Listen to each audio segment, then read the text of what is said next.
What is up, geeks and gamers? It's your boy Q and your boy QMG, and That's we're here to bring you guys into the QUNIVERSE, where we talk to you guys about everything geeky, gamey, and nerdy. And what better way to start off than like we always do, with a nice, beautiful round of applause.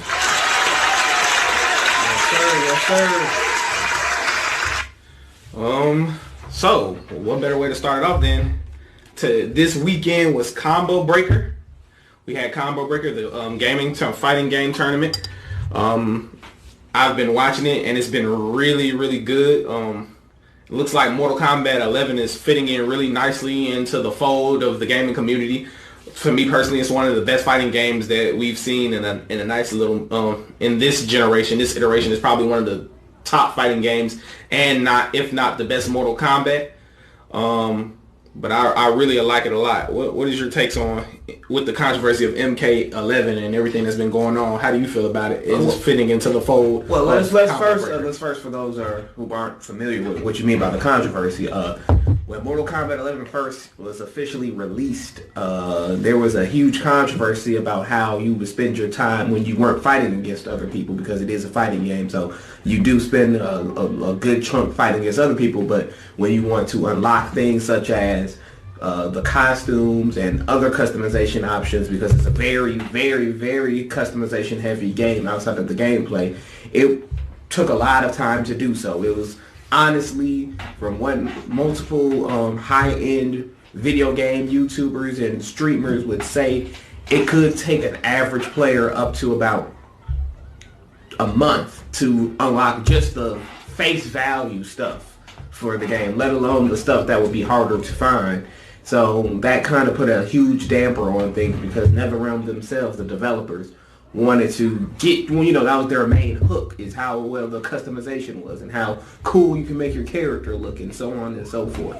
So they went ahead and did their best to fix it. They're still in the process of fixing it, but as it stands right now, this game is very much so one of the best fighting games of this generation. I was a huge fan of their previous Mortal Kombat, and I was kind of skeptical if it was going to live up to those high standards, but in my opinion, it's definitely shattered the expectations for it now that everything is fixed. I haven't been keeping up with Combo Breaker all that much, but I do know that MK11 was heavily pushed as the marquee game each year. NetherRealm, because it's such, Combo Breaker happens close to Chicago, and NetherRealm, the studio, is based in Chicago, so more often than not, that's the marquee game of that season, of this. Do you feel like the slow start the trouble that MK11 has had early on, do you feel like it has any damper on the competitive scene, or you feel like that's totally separate from what's going on? I believe that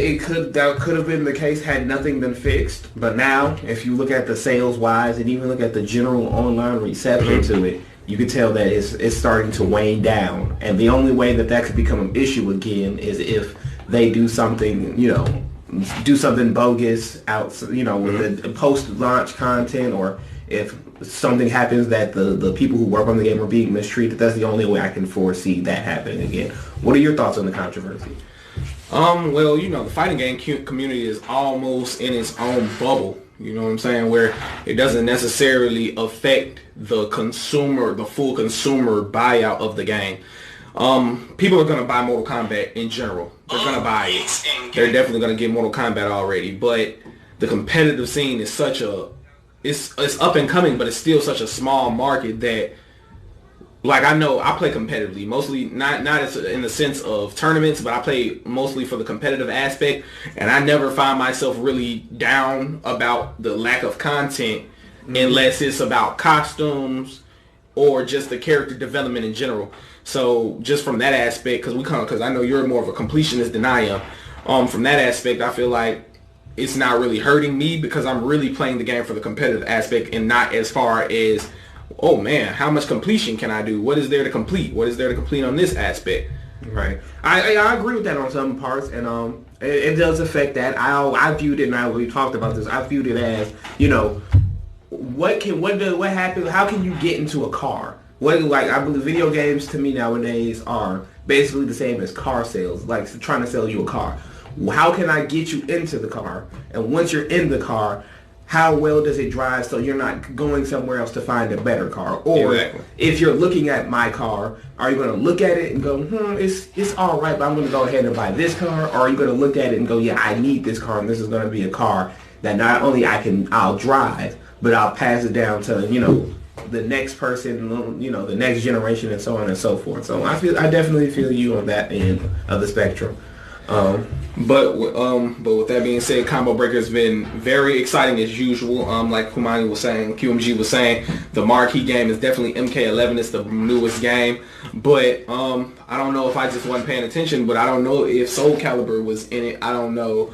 How do you feel about some of these newer games pushing out some of these games that are fairly new? Soul Calibur isn't that old, and pushing some of these games out. Like, I didn't see Blaze Blue Cross tag in there. Well, I believe that it's not necessarily pushing them out because they're old. It's because the fighting games over the past 3 years have become so dynamic, and it's just booming now that with I'll say with the rise of Street Fighter 4, Mortal Kombat, and Injustice, those 3 games kind of resurged the fighting game community back in 2014, 2015 respectively, and then that kind of gave a lot of these dormant studios who used to work on fighting games more leeway to make more fighting games like it used to be back in the day. Also, it's a regional thing because, like I said, the Combo Breaker takes place in the Chicago area, so it's not going to feature as many fighting games, say, as like an Evo or any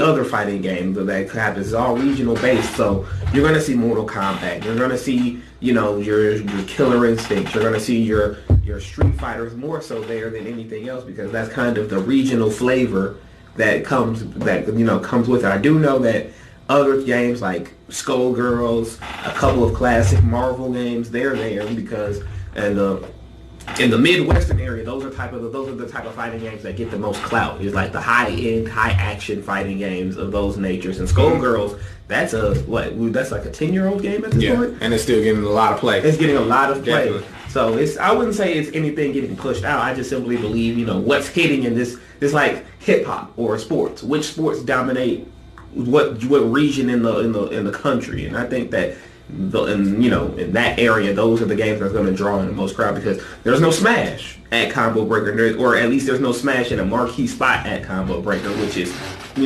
kind of weird, because just about every other major fighting game tournament that happens throughout the year, they have a Smash Brothers, whether it's Melee, the Ultimate, the newest one, or any game in between. So I wouldn't say anything's getting pushed out. What do you think? Just take a brief second to talk about these comments. Let me know in the comments, guys. Let me know you guys' favorite fighting games. Let me know how you guys feel about the Combo Breaker if you guys are watching it. Personally, my favorite fighting game of all time is Street Fighter. I love Street Fighter 5, but MK11 is slowly creeping up on Soul Calibur. Soul Calibur is like my number 2. My favorite fighting game of all time has to be Street Fighter 3, Third Strike. It's just, if you wanted to play a Street Fighter game that basically had the best of 90s hip-hop, with a 90s hip-hop or just a 90s R&B flavor to it, it's that game. In a close second, I would have to give it to good old Marvel vs. Capcom 2. Is my top 2. I think it's because I've never been good at Marvel vs. Capcom on the level I want to be at. I think that's why I don't have a special place. But that soundtrack, that soundtrack holds a special place in my heart. But like I said, you guys let us know in the comments.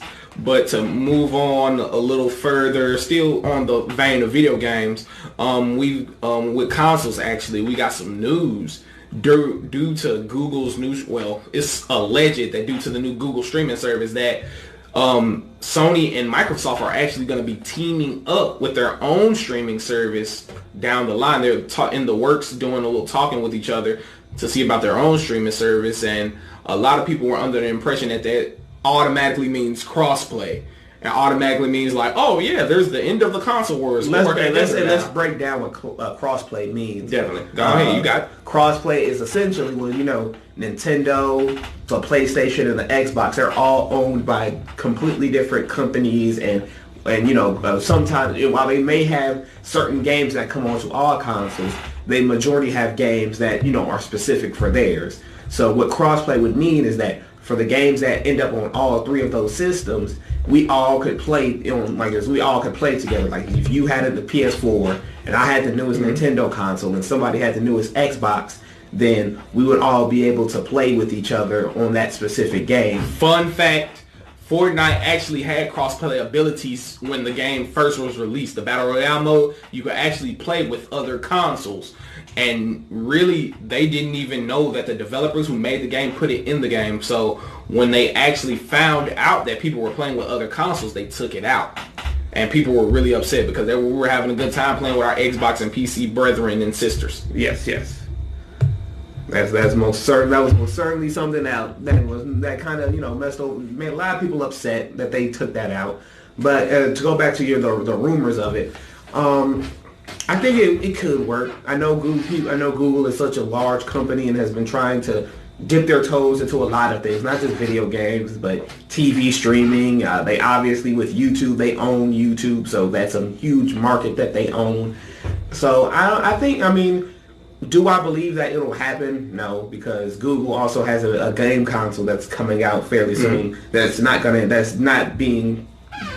any significant clout. People have been calling it out for being cheap and not working, just not being up to snuff. So that the only way I foresee that happening legitimately is if all of a sudden Google gives it to a lot of video game influencers and they say that it's the greatest thing ever, and then that forces Sony and Microsoft. So do you feel like the console wars are over, or do you feel like this new wave of like the Google system and all these other the Steam system, all these other new systems that's tailored to more of a PC / mobile streaming game service is the new way, or do you feel like Microsoft and Sony still have a foothold on all of these other titles, and how do you feel like we're going in the future towards gaming?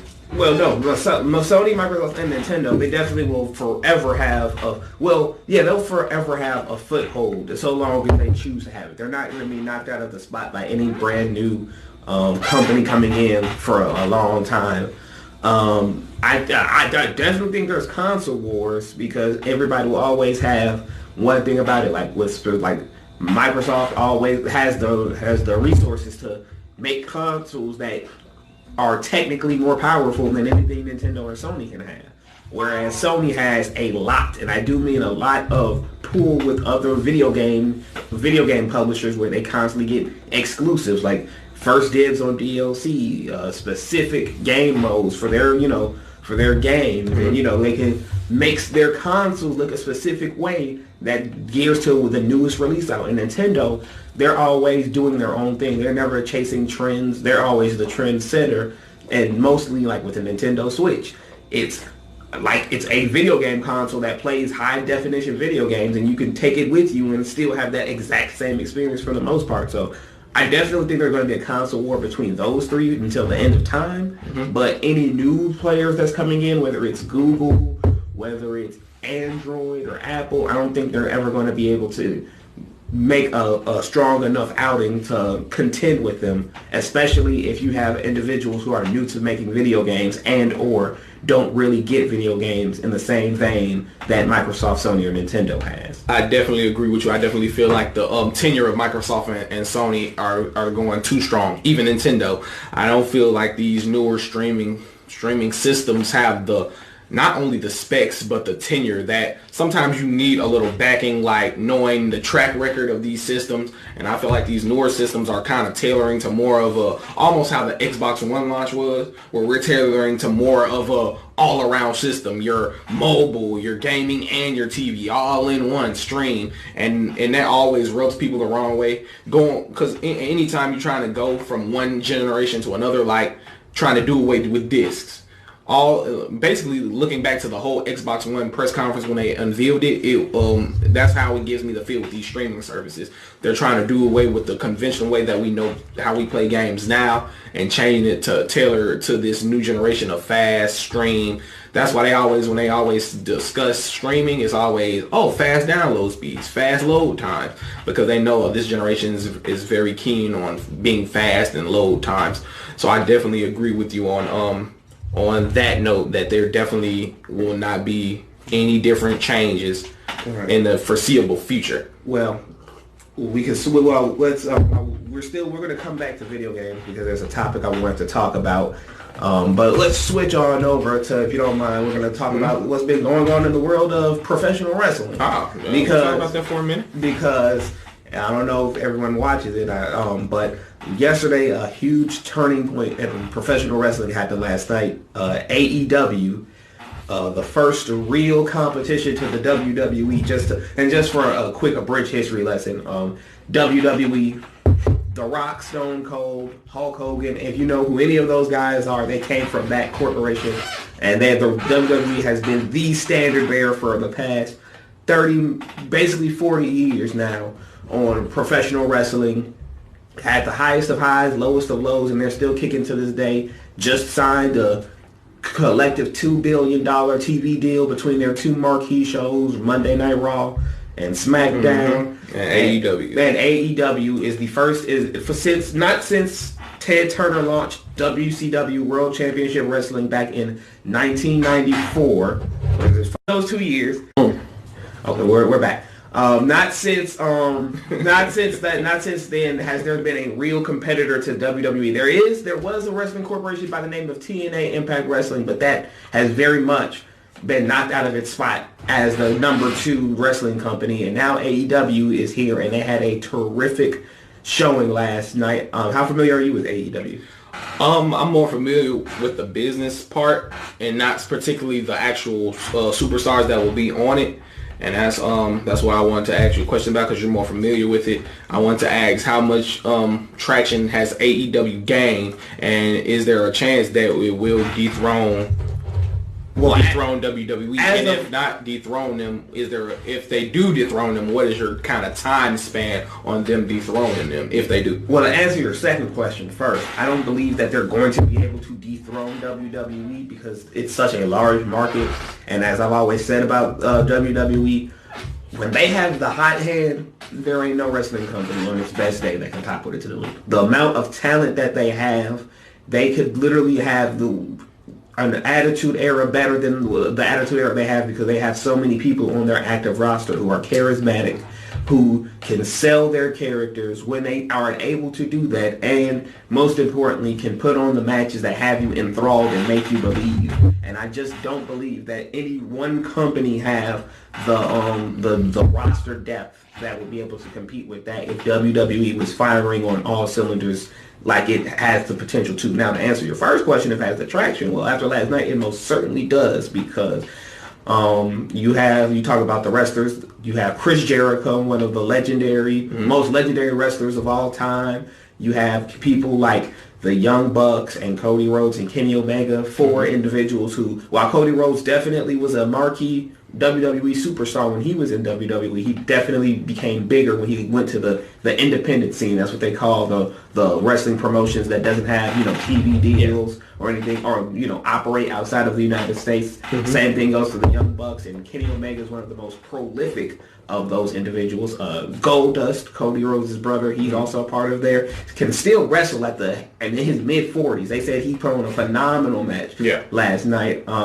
You have a lot of great international stars. The Lucha Brothers, they're one of the most prolific luchador tag teams in the world. You have great women's wrestlers like Britt Baker, who she's phenomenal. If you're familiar with NXT, she's Adam Cole's wife. You have the return of Awesome Kong, who was one of the most marquee women's wrestlers. She was in TNA, right? Yes, one of the most marquee women's wrestlers of the mid-2000s, and she was one of the main stars in the Glow Netflix series. So to see her return to wrestling, that's definitely something. And honestly, the biggest news of all of this of AEW, and probably was what's going to set the tone, is that the former Dean Ambrose, his real name John Moxley, has signed a multi-year deal to AEW. Really?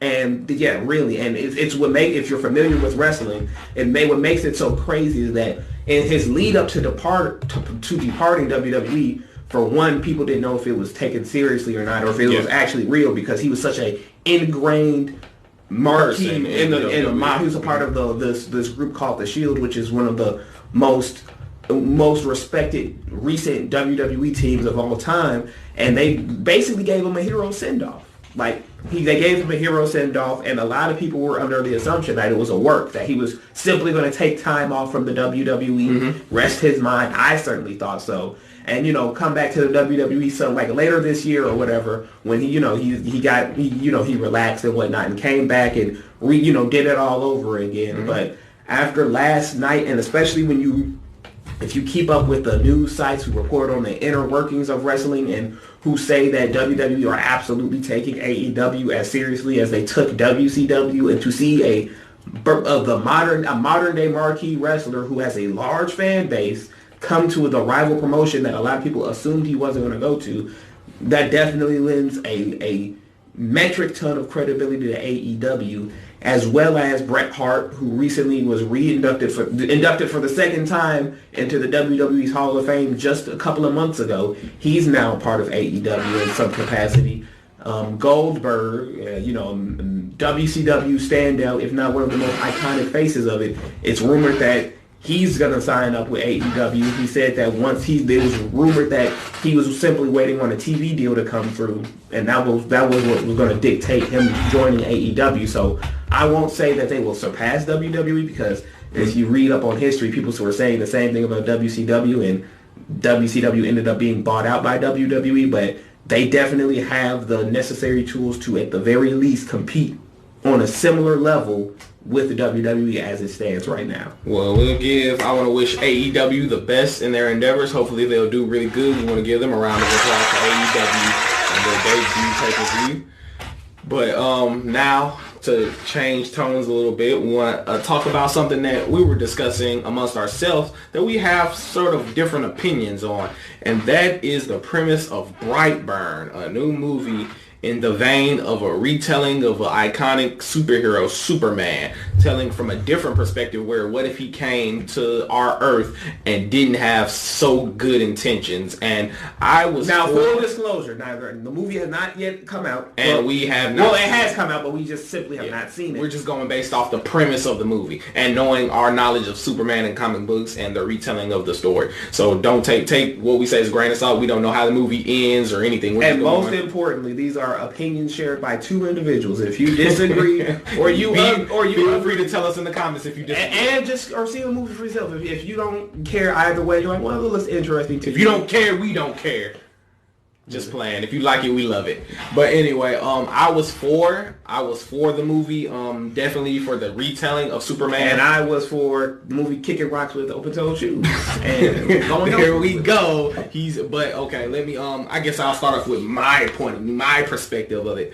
I feel like we always get the telling of Superman for the most part. Now, we have had iterations where he was told to be from another place and did evil things, but for the most part, we get Superman. He does amazing things. He comes to our Earth and fights for justice and peace. But if you look at it from another perspective, it's two sides to the same coin. There would be an instance like Superman came and he was like, dang, I'm more powerful than all these humans. I could be a god. I could be stronger. I could be special. All these folks look at me like I'm just normal. Let me go ahead and show you these powers and show y'all how I do. And that's why I felt like this movie takes a turn that allows you to see another side of what Superman could be. Another side of what this iconic character could be. And he could be, as much as he could be a iconic character, he could be an iconic villain. But he does, like, for instance, when Injustice, they used traumatic experiences as not to spoil for people who ain't played Injustice 1. Sorry if y'all ain't played Injustice 1. But used the death of Lois Lane to propel him to be this darker Superman who just uses force. But in this iteration, it's showing that just the right circumstance or the wrong circumstance could turn this iconic character into an iconic villain just in the same token. And that's what I was saying. My stance is a little bit more in depth than just that. Not saying that because yours is definitely a valid, solid ground for a person not enthralled with that. My stance comes from a little bit more in depth because Brightburn, for those of you like, if you've seen the very recent Superman movie back in 2013, Man of Steel, Brightburn will definitely give you visually. Not saying this is just based off of the trailer. Like the filter they use is kind of that yes, tan filter. And for me, Brightburn kind of insinuates. Well, first of all, the movie the Man of Steel movies, the Superman movie I referred to, when it came out, it was, in my opinion, unjustly bashed on the grounds of it being a dark and or gritty Superman movie. Exactly. That it was focusing too much on destruction and Superman wasn't smiling and a lot of other superficial BS that really, if you actually paid attention to the movie, which if you have the unfortunate distinction of reading critics and bloggers' thoughts on on Man of Steel in general, not everyone, but the majority of them just basically talk in circles about how this movie doesn't give them the super friends or the 1975 Superman aesthetic rather than critiquing the actual film. When you look at that, when you understand that, and you see what Brightburn is type of doing, it's kind of like if somebody saw The Shining, the Stanley Kubrick's movie about the Stephen King novel, and they went, oh, this movie sucks. This doesn't get anything. This is just unenjoyable. I don't like anything about it. And then they turned around and then they watched the Simpsons parody episode about The Shining, and they go, oh, this is how this type of story should go. This is how I would enjoy it. And it's missing the point entirely of what the story was trying to tell. And now they're trying to, and this is why I talked to you about it, rather than letting the audience decide on which version they like to do better, it seems to me Brightburn is trying to say, okay, sure, there was a Superman movie that was realistic, that showed how we in our world would probably react to Superman and the real life implications of that, and how they did it respectfully and wasn't over the top with it. That's not how that's supposed to go. That wouldn't be how it happened. This is how it would be. And for me, I can never vibe with stories like that. I always like it when stories lets you, the viewer, come to your own conclusions, not bash you over the head. And back to your point, yeah, there most certainly has been Superman stories where he's gone evil or not been the traditional Superman that we are aware of. But but not only has that story been told ad nauseum, there has always been some sort of point, some sort of back point to your mind of, okay, this is a different Superman, so it's not DC telling you this is how Superman is supposed to be. It's simply, oh, this is how Superman could be. Whereas Brightburn's more coming off as a, no, this is how Superman is supposed to be, not this is how, because James Gunn is the producer. A lot of people assume that James Gunn is the director. He's not. He's simply the producer. The director of the movie recently came out in an interview and basically was saying that he wanted to make Brightburn the superhero movie, the equivalent to It, and how It handles clowns. Like, clowns will make you people. Most of the people who are afraid of clowns probably are afraid of clowns because of It. And he wants to do the same thing with Brightburn, with superheroes, so we stop looking at it, stop looking at superheroes in this glorified manner, which to me misses the whole point of the subject matter he's talking about. People don't like superheroes because, oh, they can do whatever they want and have no consequences. People like superheroes because it inspires people to do things that, they probably didn't think they could do and be better than they were the other day. So it's like that type of mentality of just trying to be contrarian just for the sake of being contrarian with nothing really important to say. But to retort that, isn't that our society though? Isn't our society leaning more towards what is this false sense of our reality, which is everything is dark, everything is gritty, everything is wrong. What you think is right is wrong, and what you try to do right, you should be doing wrong. I just feel like our society is embracing more of that darker side. I don't believe so. People are no. I'm not necessarily saying we're bad people. I'm necessarily saying people in our natural day life, we see more bad things happen than a lot of good things. So people are saying this Brightburn is more realistic of how a character would come into the society than a Superman, a Clark Kent. But I hear that, but then I say that's a redundant frame of mind because I don't need you to tell me. And I've said this before. I don't need someone to tell me what I already know. I need to be able to see what the world I live in, and then shown the tools on how to make it better. That's why I love a movie like Man of Steel because the movie is not Clark does all of this stuff and then he goes out into the world pretending to be Clark Kent, but it's really Superman. It's really Clark retrospectively trying to say, should he be Superman? Because what he would be inviting as Superman, what type of stuff he would be bringing to the world. That's why I love Captain America: The Winter Soldier, because because when the whole speech about Nick Fury gave Captain America about how, this is the world. My grandfather, he loved people, but he didn't trust them very much. And Cap was steadfast in his stance that no, just because the world can be dark doesn't mean we don't try to make the world light. We don't operate in fear. We operate with earning their trust and doing the right thing. Let me pause you right there. Got a comment from my boy Jerry, Big JB. Not gonna lie, I will most certainly be evil if I had Superman powers. So if Jared is any indication of what you guys are thinking at home, I would hate for you guys to have Superman powers. I would think I'd be a good guy. I would personally be a good guy. Me too. But hey, whatever floats your boat. If you want to burn people's eye holes and burn their eyes out of their sockets, go ahead. It is most certainly not whatever floats your boat. we do not need that at all. So. But once again, we definitely are not saying don't go see Brightburn. We're definitely saying see. If you want me to be honest. Here we go. But objectively, if you choose to see Brightburn, if that's what you want to get down, and like I said, I haven't seen the movie, nor do I have any personal intention on seeing the movie. But if you've seen the movie or plan on seeing the movie and your ideals are different, or you think that it does accentuate a point that I was making, or counters a point I was making, that's fine. Then Jared said he'll be robbing all the banks. Batman and Robin. I tell you, ain't that life? Well, at least he ain't committing genocide. Oh, here we go. But on to the next topic. After talking about Brightburn, it's just a little side note. Just a side note. Because the Batwoman trailer came out, and it brought up a lot of mixed reviews. Myself personally, I watched it the day it came out, and I felt like they kind of. Now, let me already make a disclaimer right now. I'm definitely for all equal women rights and feminism. I believe in it. I believe y'all should be equal. Hey, my geeky gamers, I got you. But I definitely feel like some of this stuff is being force-fed to us to a certain extent where it's not genuine. When I was watching the Batwoman trailer, Ruby Rose, I believe she's a good actor, does her stunts. But the material that's been given to her, I definitely feel like she's been force-fed her role, her lines, as far as for the feminist agenda. Well, first of all, it's not a feminist movie. To get the feminists behind you. I'm not saying the feminists are choosing. I'm saying what you're saying is it's a faux feminism. Yeah, it's not. We're with you, feminists, but watch our show. You're saying that they're selling feminism as a marketing tool rather than genuine stuff. Yeah, definitely. We love feminists. Look at our characters. Watch us, and it's not genuine. I definitely feel like that.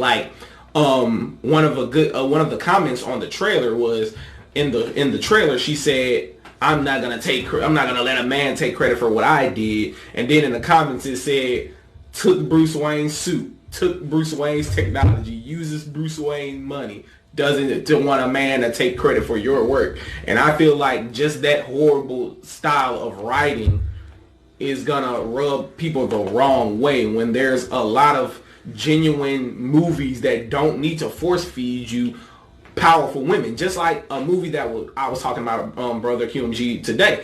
It was a movie that was critically panned because of women roles, and I thought it was a really well done movie. And if it was males in this role, in the roles of these characters, I think it would have been done a lot better. And that was the 2016 Ghostbusters. I thought that movie was amazing. I thought it was the comedy was really well done. The actors, Kristen Wiig, Leslie Jones, Jenny McCarthy, and I forgot the other lady's name, but Kate McKinnon. But they did a wonderful job. For them to even, and then they had the blessings of Bill Murray, Dan Aykroyd, and the other cast, and for them to get critically panned like that, and it was a very female empowering movie. I didn't like that. Yeah, it was very much BS when that happened. I still get mad about that to this day because it's still unnecessary to me. But going back to your point about Batwoman, I'm under the mindset of I try not to anymore judge things, which is ironic because I just talked about Brightburn. that's something entire. That's a super personal deep cut about stuff like that for me. But yeah. when it comes to other things like that, especially like TV shows, stuff like that, I try not to just go stupid hard about it based off of the trailer. I always say I'm gonna give it a shot if it just really. Yeah, definitely. We're gonna let's give a thug life for Ruby Rose in her new role. Hopefully she does good. But yeah, back to your point. Just to be 100% honest, a lot of the CW superhero shows and CW shows in general, they very much so does do what you said they do, in which sells diversity as a marketing tool and not as anything genuine.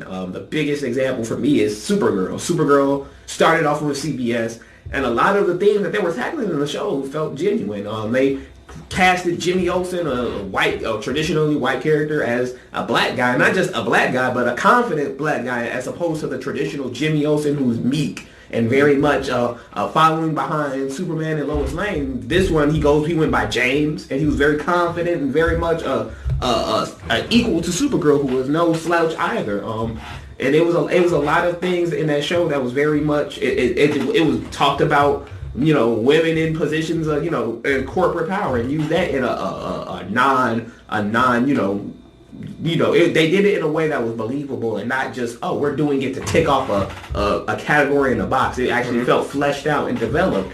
And when it moved over to the CW, everything that was so cool and felt diverse and felt unique and sincere, it kind of came off as forced. And like it wasn't trying to have a meaningful conversation. It was just trying to have the conversation and say that they had the conversation, and they really didn't care about continuing the conversation in any meaningful way. And the Flash is an example of this. Arrow, Jesus Christ, just on how they treat the women characters in that show alone. They had the fortunate opportunity of creating a unique character that wasn't a staple of the Green Arrow universe, and they somehow botched it to where it was a blood war between that character and a marquee Green Arrow character, and rather than push them both as significant characters, it was like one season Felicity was had all the shine, and then the next season, Laurel had all the shine, but we written Laurel so bad that nobody cared, and then we're gonna write Felicity bad, so no one cares about her, and then they're both badly written characters, and then Laurel gets killed off because she was badly written first, but they were just gonna keep writing Felicity bad, so nobody cares about her, and but all the while they're saying, oh look, we're gonna have an episode where there's all the ladies from the different shows teaming up, but they're still written bad, even though all the actresses are very committed to their roles and deserve better. So I definitely see your point about not believing the feminist aspect, the genuine feminist aspect of it. And that I did rewatch the trailer, and that line definitely was very clunky. It was very clunky and poorly thought out. Now, don't get me wrong. The trailer looked amazing. The trailer looked great. I thought Ruby Rose, of course, she was in John Wick, and she did a heck of a job in John Wick. Not to mention that she did, this isn't her first time playing Batwoman. In one of the crossover episodes for last year for the CW DC superhero shows, she actually was Batwoman. But this is the first episode is going to be her from the beginning, and then it's going to transition. It's going to transition into the present day, the present day after the crossover. Okay, which is going to see her origins in the first episode. But yeah, I can 100% see your point about the not believing it, because like in media nowadays, I do believe that women should get a lot. Back in the day, women weren't getting shine like that, and the shine they were getting were in for tiny. But I do believe with stuff like Wonder Woman and Captain Marvel and the upcoming other female superhero movies that are coming out, we definitely should be supporting and applauding them. And also we should be holding the standard, we should be holding these people who are responsible for making them to actually want to make, sincere attempts at making them prominent and not just add in clunky dialogue. And I'm going to call it Bring Back the Ghostbuster female cast. All women Ghostbusters. Bring them back. I hope they do. I'm saying it. We saying it on Into the QUNIVERSE. Bring them back. They did a good job. They really did. We're gonna be fighting for you guys. But but there's a point that I wanted to talk about. This is a super point I wanted to talk about. Okay. Next month, even though it's technically this month, well, not technically because we still have one full week left to go, but next month will be the first of the two biggest nerd events of the year, and that's E3, the Electronic Entertainment Expo, and that is the biggest place to find out all about all of the newest video game, console news. And to see what the bottom of your avatar foot looks like. Well, bam! And straight like that. And to make sure you thank your Jeremys out there for doing the great job, Jeremy. For Jeremy, wherever you at, great job. And to make sure your bodies are ready. 100%. And to make sure you hire Robbie Drums. But before we go even further off the rails, it's the E3 season. It's the video game season. Last year was crazy. You know, we finally got a better in-depth look at Last of Us 2. We got the return of Devil May Cry and the announcement of Resident Evil 2 remake. And the biggest thing for me last year was Smash Bros. Ultimate being revealed to be the Smash Bros. Game to have every single character that's ever been in there. And, you know, just all the hype surrounding that. Definitely. This year seems to be following up tremendously just on the back of one confirmed game, and that is Final Fantasy VII Remake, the biggest game. I am waiting for this game. The game that is one of the first games I ever sat down and played for myself. It has a very deep place in my heart, and I just wanted to say, what games do you think are going to be at this E3 this year, and what game do you most certainly want to see at this E3? I want to see if we get, I don't know if E3 is going to have this. Well, I'll answer your first part. I want to see some more of The Last of Us. Definitely one of my top story-driven games. That I still haven't played. I have not played that game. He's a scrub. I am a scrub. I should play better. I'm not even going to let him touch number 2 until he's played number 1. At least the first level. But Last of Us 2 is definitely one I want to see more of. To see Ellie and Joel's story progress. I would like to see that, and I don't know if we're going to get anything on Marvel versus Capcom, any new news, but that would be cool to see. And I want to see some more of the Ghost of Tsushima. The Ghost of Tsushima, another samurai-oriented game. I still haven't got Sekiro yet. I'm going to get that soon because I want to play that on stream. But those are probably like the 3 major games. One might be escaping me, but as of right now, Marvel vs. Capcom, Last of Us, and Ghost of Tsushima. Oh, and that other Marvel title. Yeah, the Square Enix. Yeah, the Square Enix Marvel title. I want to see something about that. Is there going to be a Square Enix? Square Enix that's where panel. That's where Final Fantasy VII is going. Okay. And for me, you know, obviously the games that I think are going to be prominently shown at E3. I think that we're going to see the newest Pokemon, most certainly, Pokemon Sword and Shield. Yeah. That's going to be dropping later this year. I don't mean to cut you off. Do you think there's going to be another Legend of Zelda announced? Not this year. Not this year. Even though it's been 2 years since Breath of the Wild, technically 3, since we've seen Breath of the Wild talked about in any capacity. Since Breath of the Wild came out, rather, I think we're at least one more year away before they focus on that. And even then, we're going to get to a couple more games why I don't think so. Okay, well, before you start that, I just want to give a shout out to all my viewers right now. We got Big Skeeter, Ladarius. What's up? Appreciate you, man. Love. Thanks for the love and respect. Uncle V, what's up with you? JB, been watching our thing. I appreciate it. To all my people who watching out there, thanks, guys. Keep tuning in. We're going to keep bringing y'all quality content, trying to be the best we can be for you guys. Yeah. So y'all keep staying tuned in. But back to what you were saying, bro. Yeah, the games I want to see, first starting off the games I think are going to be there, and I want to see. I got a very specific game for that. The games I think are going to be at E3, of course, is the newest Call of Duty, which I'm not going to say I'm excited for per se, but I just want to see. It's going to be interesting to see with all the controversy that's been surrounding the development cycle. I want to see what exactly they're going to be doing with this Call of Duty. Mm-hmm. Some people say it's Modern Warfare rebooted, or some are saying it's Modern Warfare just remastered. So I want to see what their plans are and what it entails to be. Also, like you. There's been significant, and I do mean significant, rumblings that there was something Marvel vs. Capcom related could be showing up, which if you follow Marvel vs. Capcom as a series, is basically a miracle, but then again, it kind of isn't if you've been following just the Marvel side of it, so that's something else I want to see. Another game that I think is going to be there at E3 is Metroid Prime 4. The game, it has to restarted development late last year because of the studio change, because they went back to the studio that started it all for the franchise, and they went back they're starting over from scratch. But I do believe because of the significance that game has and and it was announced over 2 years ago, I think there's going to be some sort of dialogue about it. And the number one game I want to see, even though I've heard rumors that it won't be talked about at this E3, but I'm holding out hope, is Bayonetta 3. That is that is a game that I've been waiting on. That's been announced about a year ago. More than a year, about 3 years now. At the last Game Awards, not this Game Awards. Yeah, back in 2016, back in late 2017. That was the Game Awards that Soul Calibur was announced. Yeah, so I'm definitely, that's mine. Outside of not Resident Evil, Final Fantasy 7 remake, Bayonetta 3. That's a game I want to see now.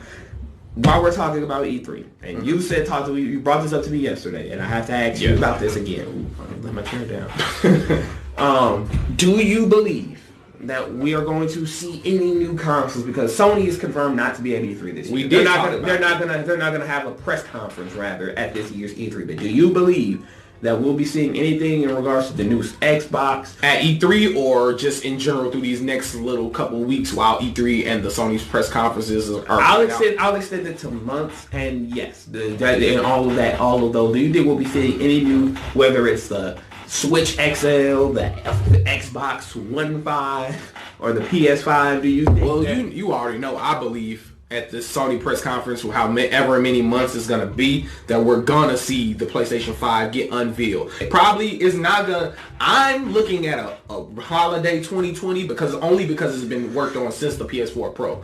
But it's never cut and dry. Anything can happen but at the latest, we're going to get a 2021 release. I don't see anything after 2021, especially with the specs being already sent out to developers for it to be worked on. That much I do agree on. I do believe unless there's a significant delay or a problem, I also see the PS5 dropping by 2021 and no later. But I also don't think that it's going to be 2020. For some reason, I just don't think that they're going to, because there's no significant, they're going to announce the PS5 for next year when there really isn't any major unless The Last of Us 2 is announced for 2020. That's the only game that'll convince me that the PS5 is going to come out by that time, because they need a marquee game to sell that system, and releasing The Last of Us 2 on the PS4 and PS5 is what's going to do that. If The Last of Us 2 comes out this year, it's not gonna, I don't think the PS5 is going to come out until 2021. But if it comes out for 2020, then yes, I agree with you. It'll be out. And the PS5 will also be out for 2020. And like I be telling all my homies, you can call me the bug boy when that system comes out. I'm going to have it day one. I don't care how many glitches. I don't care how many bugs. I don't care what's wrong with that system. I will have the PlayStation 5 the first day it comes out. I will definitely have that system. Are you going to get it? Do you have any plans of getting it day one? I will have to see how it shakes out. I'm not going to just jump in. even though that Sony has confirmed that there's been numerous reports that confirm backwards compatibility for the PS4. Wow. Like for the entire library. Really? Of the PS4. With the PS4? Yes, because they've been because Spider-Man is like the game that they've been testing everything on it. And like the biggest, for those who haven't been keeping up on it, the biggest selling point is that there's no loading times for the PS5. I've heard about that. Like they've been using Spider-Man PS4 as an example. It's like milliseconds almost of how the game cuts on, and that's actually very, very good. Very endearing. Yes, definitely. Exactly. My personal opinion, I believe that there's been heavy rumors that we'll be getting 2 new Switch models. A lightweight Switch model that's more, that's leans more towards portability at a lower price, and most importantly, the biggest one is the Switch XL, the Switch Pro, which would make the Nintendo Switch on the same vein as the second generation Xbox One. Not the Xbox One, basically like on the same plane as the Xbox One S. Not X, but S. Well, I don't know why they would even have the Switch. Me personally, the Switch is already a nice size in my hands.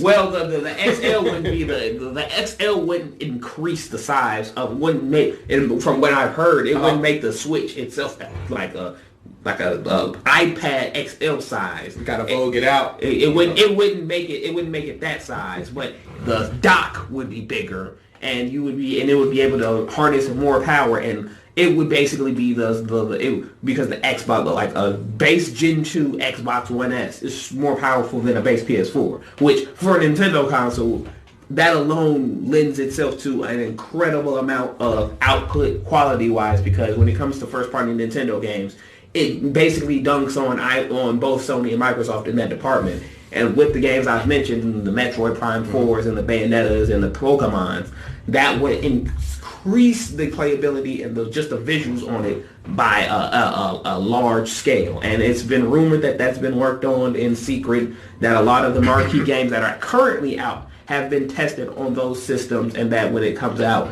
those will be the marquee games and whatnot. So that's my personal opinion. This is like a super dark horse thing, but I think we've seen the last of the Xbox. I don't think there have been too many signs pointing that Xbox is either going to just incrementally update the One X and or just flatfoot stop making consoles because their sales have dwindled.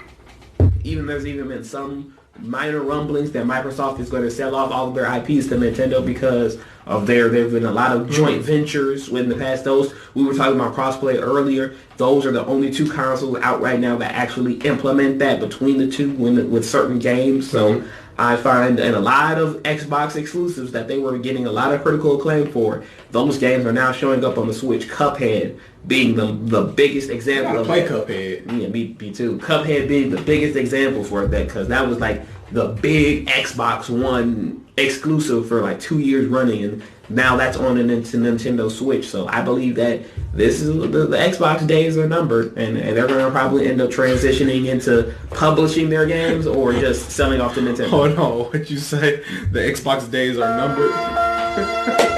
Why'd you have to say it like that, though? You made it sound so bad. Let's have a moment of silence for Xbox in Kwamani's opinion. Oh, but that looks like we're wrapping up, guys. Thank you guys for tuning in. Any final thoughts before we get on about here? Oh yeah, final thought is go see Godzilla King of Monsters when it drops next week. Definitely. I'm a semi-monster fan. I like King Kong. I didn't see the last Godzilla. I would definitely be checking that out. You guys check that out as well. And my small moment, you guys check out Combo Breaker on YouTube. Check out, if you guys love fighting games like we do, check out some of the matches on Combo Breaker. If you guys look for JDCR, the man, the myth, the legend, Sonic Fox, look for some of these fighters. You guys tune in. Got MK11, Street Fighter, some of these great fighting games. So you guys tune into that. But with that being said, we're going to be signing out. This is your boy Q and QMG. And this is Into the QUNIVERSE. We'll be bringing you guys content every Sunday until we get our schedule right, where we can bring you guys content more than once a week. But you guys stay tuned. Peace, love, and respect, like I always say. And we out. And we out.